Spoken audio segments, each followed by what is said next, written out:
Friends అందరికీ నమస్కారం. Deputy సీఎంపై దాడి, పరిస్థితి తీవ్ర ఉద్రిక్తత. అసలు ఏం జరిగింది ఏంటి వివరాలు తెలుసుకుందాం. వీడియో పూర్తిగా చూడండి, అలాగే తప్పకుండా లైక్ చేసి ఛానల్ని సబ్స్క్రైబ్ చేసుకోండి. ఇంక వివరాల్లోకి వెళ్ళిపోదాము. బీహార్ అసెంబ్లీ ఎన్నికల తొలి విడత పోలింగ్లో తీవ్ర ఉద్రిక్తత చోటు చేసుకుంది. డిప్యూటీ సీఎం విజయ్ కుమార్ సింహా కాన్వాయ్పై దాడి జరిగింది. లఖీసరాయ్ నియోజకవర్గం కోరియారి పోలింగ్ బూత్ దగ్గర ఈ ఘటన చోటు చేసుకుంది.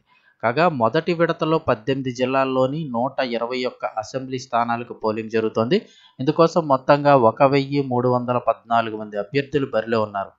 ఈ విడత పోలింగ్లో పలువురు కీలక నేతలు అయినటువంటి ఆర్జేడీ నేత, సీఎం అభ్యర్థి తేజస్వి యాదవ్, తేజ్ ప్రతాప్ యాదవ్, విజయ్ కుమార్ సిన్హా, అలాగే సామ్రాట్ చౌదరి వంటి ప్రముఖులు పోటీ చేస్తున్నారు. ప్రజలకు అందుబాటులో ఉండేలాగా మొత్తం 50,000కు పైగా పోలింగ్ స్టేషన్లు ఏర్పాటు చేశారు. వీటిలో 1000కి పైగా మహిళల కోసం పనిచేసే ప్రత్యేక బూతులు ఉన్నాయి. ఓటర్ ఐడి కార్డు లేకపోతే కనుక Aadhaar, PAN, pension card, driving licence వంటి 11 పత్రాలు ఉపయోగించుకునే అవకాశం కల్పించింది కేంద్ర ఎన్నికల సంఘం. అయితే ఈ తొలి విడత పోలింగులో అయితే కనుక తీవ్ర ఉద్రిక్తత చోటు చేసుకుంది. డిప్యూటీ సీఎం సంబంధించి విజయ్ కుమార్ సింహా కాన్వాయ్పై అయితే దాడి చేశారని చెప్తూ ఉన్నారు.